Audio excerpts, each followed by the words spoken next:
Bonjour, bienvenue à tous sur la chaîne YouTube Fan de Laguna France.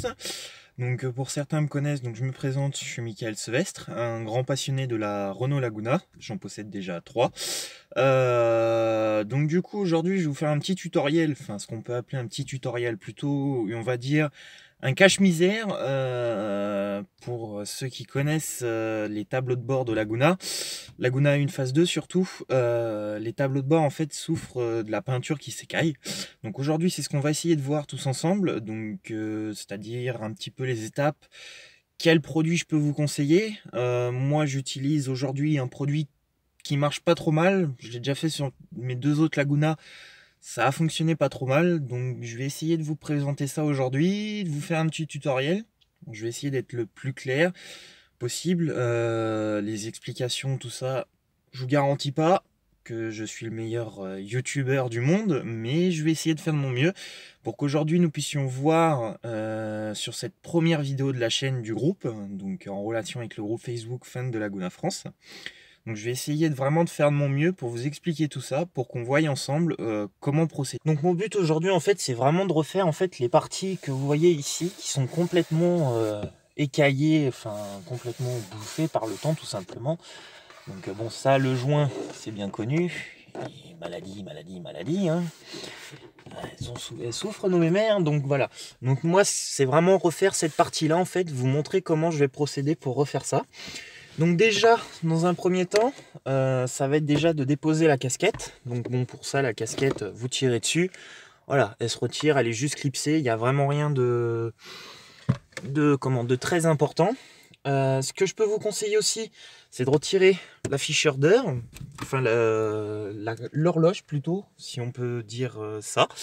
Donc ça va être en fait tout simplement de retirer les 2 vis que vous avez ici. Donc normalement, chez Renault, en général, c'est du T25 pour tout ce qui est petite visserie de tableau de bord. Donc non, sur les commandes de clim, ça va être du T20. Exactement. Enfin, les commandes de clim. L'afficheur d'heure, pardon.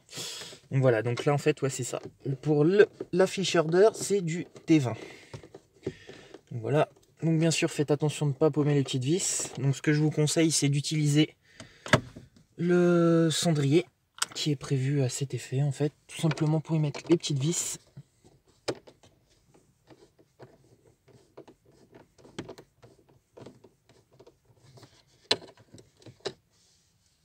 Hop, j'ai pas pris l'outil adéquatement au final.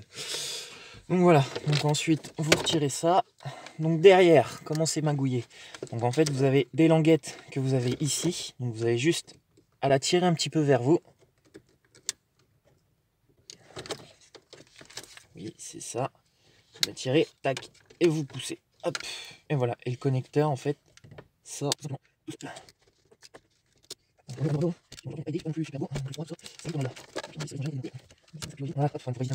Voilà, sur les parties en plastique, etc. Donc ensuite, ce que nous on peut faire, c'est voilà, vous allez planquer les connecteurs de façon à ce qu'ils soient bien protégés, parce que on va devoir jouer un petit peu avec l'eau. Donc cette partie-là, là nous après la partie intérieure, on va dire on s'en fout un peu.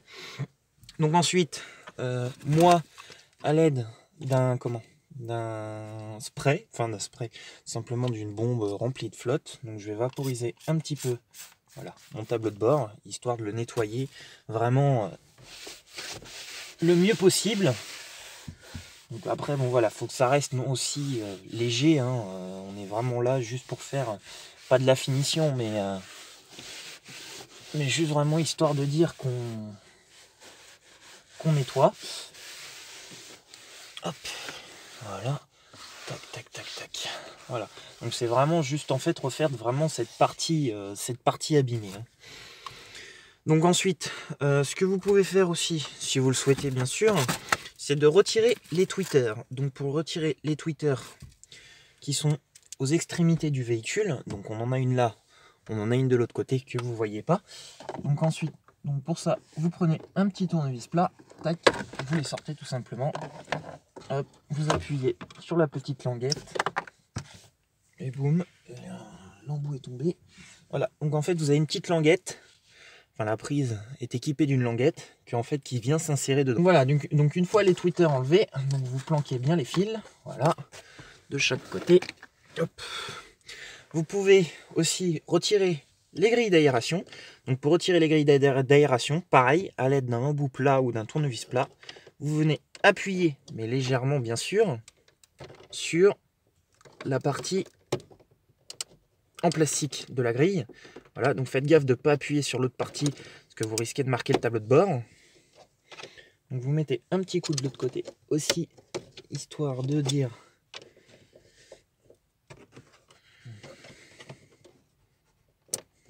Voilà, donc en fait, vous voyez, les embouts en fait sont tout simplement pris dans les parties là, en fait, dans les parties en plastique.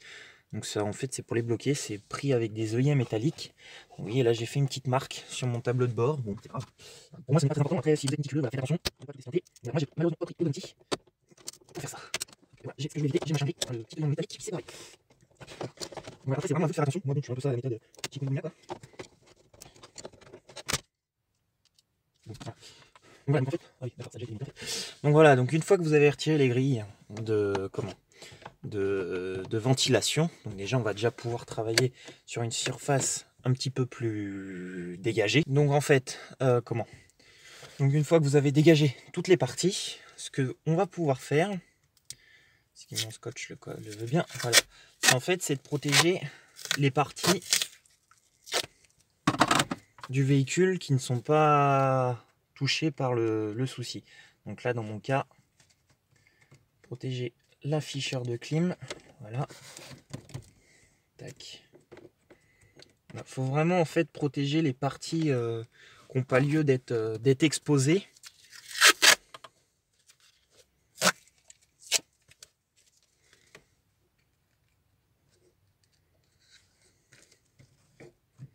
Voilà, et vous faites ça sur toute la longueur des rainures du tableau de bord. Donc une fois la partie complètement couverte, donc bon, effectivement c'est tout un carnage à faire. Donc une fois que tout ça c'est recouvert, donc là on va pouvoir attaquer le ponçage.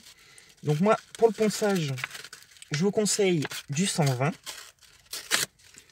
Voilà, enfin pour le premier passage, donc je vous conseille de prendre un petit morceau de 120 et donc du coup de frotter, voilà, pour retirer vraiment l'excédent en fait de peinture va se décoller très rapidement.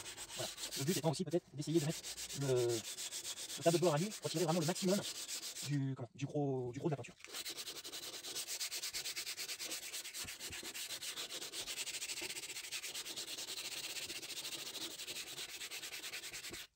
Donc une fois avoir retiré donc vraiment le plus gros, donc là moi vous voyez j'ai vraiment une surface de travail on va dire à peu près lisse. Donc pour la finition, ce que je peux vous conseiller c'est d'utiliser du papier 1000 à l'eau. Voilà, donc d'utiliser le papier 1000 à l'eau, utilisez votre pulvérisateur ou votre spray en fonction de comment on dit.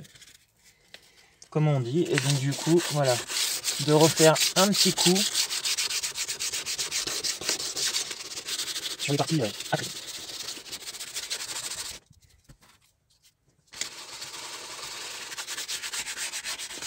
Donc le produit à utiliser c'est un teinteur pare-choc noir, donc le gris d'origine sera différent en fait du restant de la voiture, mais bon pour que ça fasse esthétiquement un peu plus propre, donc c'est ce produit là que j'utilise. Donc voilà, donc c'est de la marque GS27, donc oui, le placement de produit on va dire sur YouTube. Donc voilà, donc c'est vraiment juste ce produit là à utiliser. Pour son utilisation, donc vous utilisez une vieille éponge humide ou une éponge neuve aussi, ça peut faire l'affaire, mais vraiment juste humide, hein, pas trempé, humide, hein, juste humide, hein. Vous voyez si j'appuie dessus, voilà, il n'y a pas d'eau qui coule, c'est vraiment juste humide. Voilà. Et donc pour son utilisation, donc faut laver une fois que vous avez bien sûr nettoyer la surface, donc repasser un coup d'éponge, tout le trimpoint, un coup de chiffon et tout ça pour retirer la poussière. Donc vous allez utiliser ce produit. Donc remuez-le avant utilisation. Et ensuite, vous en mettez une noisette sur votre éponge. Et dans un mouvement toujours uniforme, donc en fait, vous allez venir recouvrir en fait tout le tableau de bord.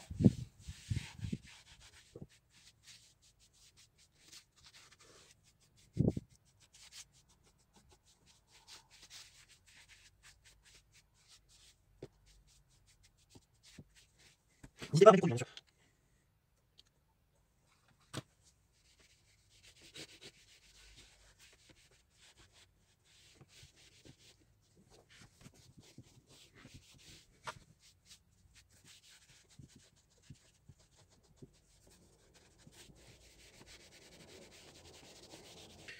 Donc voilà, donc là la procédure est terminée. Là, ça fait à peu près une bonne demi-heure que que le produit sèche. Donc on voit nettement la différence sur le véhicule, hein, tout simplement. Maintenant, bon, mis à part quelques petites imperfections, hein, ça on peut pas, on n'a pas le résultat d'un travail professionnel.